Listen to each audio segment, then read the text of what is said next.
I want to share what my current thoughts are about open air preaching. They're actually kind of negative, actually. And the reason is not because I don't enjoy open air preaching. The reason is not because I'm afraid of open air preaching. In fact, I'm really into it as a concept, but it's thoroughly biblical, it's thoroughly church history based. But the thing of it is that American law and culture is such that if a person gets involved in open air preaching, they are actually putting themselves at risk of getting arrested, slapped with fines and fees, and maybe even jail time. And the reason is of misdemeanors and provocations and false accusations that can come against the open air preachers. So, unless you're a really rich ministry, that has like $1 million or something, I don't recommend doing open air preaching, because how are you going to post bail for yourself if you get caught, arrested, and all of this kind of stuff? So, well, Apostle Paul got arrested. Is that really what you want to do? Is it, when you say, well, God called me to preach so that I can get arrested like Apostle Paul? Have you thought that through? Do you want to have a criminal record so that it'll be hard for you to get a job? Because that's what's going to happen. The crime is the crime of disturbing the peace. Okay, that's what the American misdemeanor crime is. It's going to be labeled. You're going to be labeled with the crime of disturbing the peace, and that's going to be on your criminal record. And that could mean anything, by the way, right? So if a person, and you do a job application, all right, and they do a criminal background check, it's just going to say disturbing the peace on there. It's not going to say disturbing the peace for being persecuted for street preaching about the gospel, right? The criminal background screening will say disturbing the peace, period. So that means that your criminal record for all future job employments will say that you're a person that's in the habit of disturbing the peace. The type of what conjures up in a person's mind when disturbing the peace is brought up? A drunk person out in the noonday heat, swinging his fist at people and cursing expletives, right? That's a disturbing the peace sort of scenario. Of course, that's not what's going to happen on a criminal background screen. You go out there trying to fulfill the Great Commission Bible style, and then you end up looking like a crazy, reckless drunk on a criminal background screen because you ended up being put in jail for disturbing the peace because you said something about gays in your sermon and then got arrested for it. So all of this stuff ends up happening. All of this stuff is going to happen if you get involved in street preaching, if you go all in to it and try to make an entire ministry based on street preaching. You're going to get arrested. You are going to get arrested. And you're not going to, it's not going to end well for you if you have absolutely no money saved up to post bail for yourself to go in and out of jail for the rest of your street ministry. I mean, that's what it is.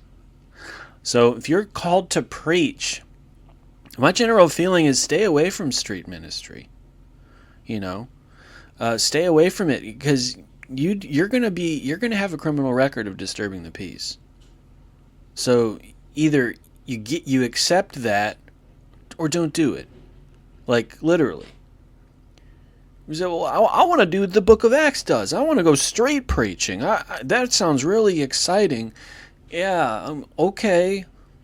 Disturbing the peace will be on your criminal record for the rest of your life. Are you willing to accept that? Because that's just the reality of the situation. And if you don't think that's the reality of the situation, all right, go ahead. Try it out. You might get lucky, but you have to realize that you're getting lucky. You're just scraping by. You're just getting lucky that you haven't been arrested yet.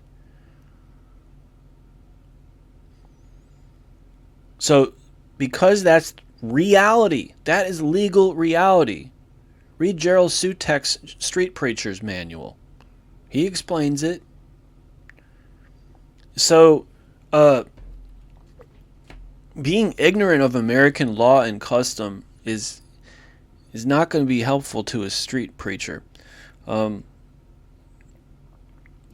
Do I look up to Ray Comfort and Leonard Ravenhill and John Wesley and all those street preachers from the past? Yeah, I do. But I'm not willing to go to jail just because I wanted to do some street preaching. I'm not willing to do that. There's other ways to spread the gospel than putting myself at risk in my family. I have a family to look out for. Apostle Paul didn't. I have a family to look out for. So I'm not going to be involving myself in an activity that is going to get me arrested while I have a family to look out for. And that's, to me, 10 years plus reflecting on this, that's how I feel about the subject. So, and honestly, in America, that's not even traditional evangelism. That's like 200 and 300-year-old evangelism. Traditional evangelism developed the past 100 years or so as more of an itinerant evangelist going from church to church, which is also, by the way, in the book of Acts, because the Apostle Paul went from synagogue to synagogue. So that's really the two book of Acts evangelism methods. You have street preaching, yes, but you also have going from synagogue to synagogue, and that's what Leonard Ravenhill did, and that's what, Billy Graham did before he became big, and then he started doing these stadium events. But, and really honestly, street preaching, the way it's received in our culture, it's not well received. So basically, it's rare that you're going to have a large crowd of people stand for more than 5 minutes listening to an entire sermon. It's just rare. I mean, you have to be really, really skilled at crowd gathering techniques. And even then, the attention span of people, like, it's with, and then a whole bunch of like police and criminal record and disturbing the peace hanging over your head. Do you want to do that? Now, am I completely against open air preaching? No, I'm not. Even after saying all of that, I'm not. I just think that if it's going to be done, it has to be done with due process of law. You have to be communicating with the police before, during, and after.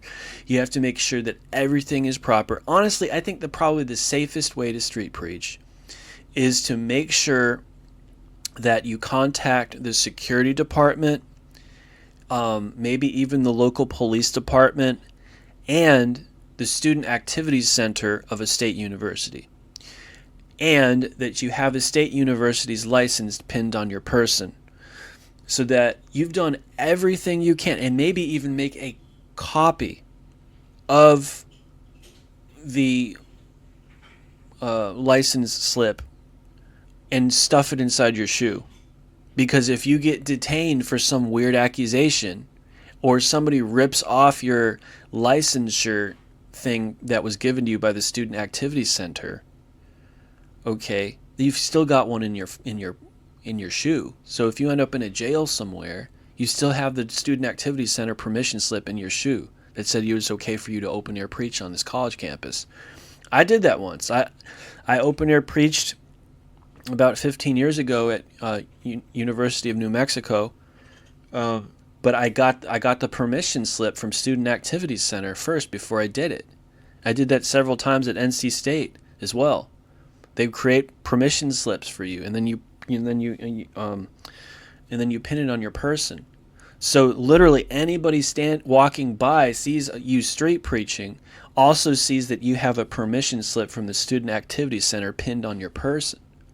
You could pin it onto your jeans or onto your shirt or something. So that's totally different. I think that offers a degree of immunity from these, disturbing the peace accusations that are going to also come up. I think another, probably a better approach is also having an outdoor meeting. Now, this requires a team, and that's, if you don't have a team, then you don't have a team. But just to have an outdoor meeting. In other words, what you do is you bring a bunch of lawn chairs essentially, and then line them up like it was a church service, but it was just outside on the college campus.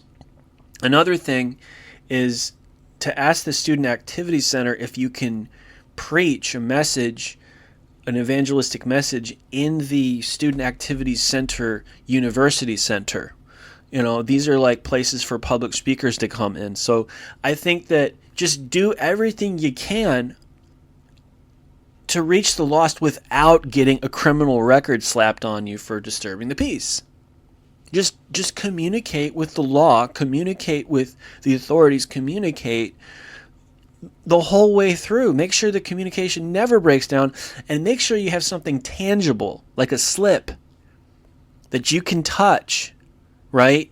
And look to and say, see, ha ha ha, I'm waving it in your face. Cop, security guard, accuser, see, ha ha ha, these people gave me permission to preach here.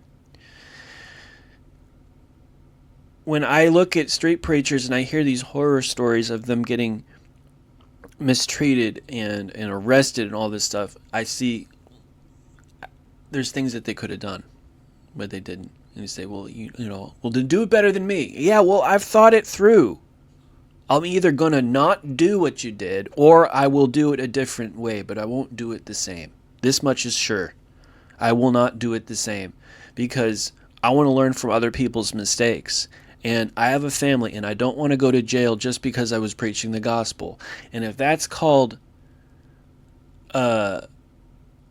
being a wuss, well, then I call back that to say it's just being foolhardy and not being careful about what you're doing. And Romans 13 says we're supposed to obey the law. What good is it to preach the law and the gospel to people if we're also not obeying the law about how we do evangelism? It's kind of counterproductive and counterintuitive. Another thing I was going to say is this. Street preaching is extremely emotionally draining. I mean, most people do not want to gather around unless you're acting ridiculous. I mean, literally, you have to act ridiculous in order to gather a crowd. Do you want to do that? Do you want to do that? Ask yourself that. And another thing is this, is like, how do you bring conviction of sin to people if you're acting ridiculous at the same time? If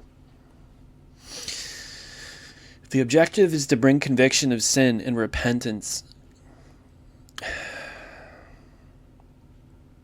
this whole acting ridiculous thing, you can call it shock and awe, you can call it whatever you want to call it. It just kind of like goes against the whole purpose of the evangelistic activity. I think itinerant evangelism is what the goal should be in general. Itinerant evangelism. In other words, going from church to church, getting invites, speaking engagements. And then the question is, how do you pull that off? I don't know. But I have an idea. And the idea generally is make a whole lot of money through your own personal business. Set that money aside. Grow a YouTube channel. Grow a following on a website. And do it through paid advertising so that the traffic will increase, the subscriptions will increase to such an extent that you start getting invited to churches. And you can preach exactly how you want. You say, but the problem with that is that there's no lost people in the church. Excuse me? There's no lost people in the church? Did I hear you right? That we're only supposed to go to the state universities because that's where all the lost people are? I don't buy that. I'm sorry. No, I don't buy that at all. There's tons of lost people in these churches. And most of those people at those state universities go to church. Their families are culturally church going. Just because it's a different location doesn't mean that one place is saved and the other place is lost. No. I believe the safest place to do evangelism is the church. You're not going to have disturbing the peace problems. You're not going to have problems of people saying, well, there's a time and place for that and this isn't that. You're never going to have problems of that. People are like, okay, you're in the pulpit. Go do it. Just lay down the law. Let's hear it. Fire and brimstone. If they know what to expect and you've been invited into that church to preach, nobody can ever slap you with a disturbing the peace notice. Nobody can ever do that. Once you're in the pulpit, it's game on. And so I think the goal should be for an evangelist today to grow a following, probably through YouTube, because in the past it was radio evangelism. You get on AM radio, before YouTube. Dr. John R. Rice called himself a radio preacher. A radio preacher. So you get a following through radio or through newsletters, and then the following grows that way, and then the invites to churches come. And so forth from there. This whole thing of street preaching, I just don't. No. Unless you can have the law on your side before you even start it, you're just asking for trouble. You're just asking for trouble. That's how I feel about it.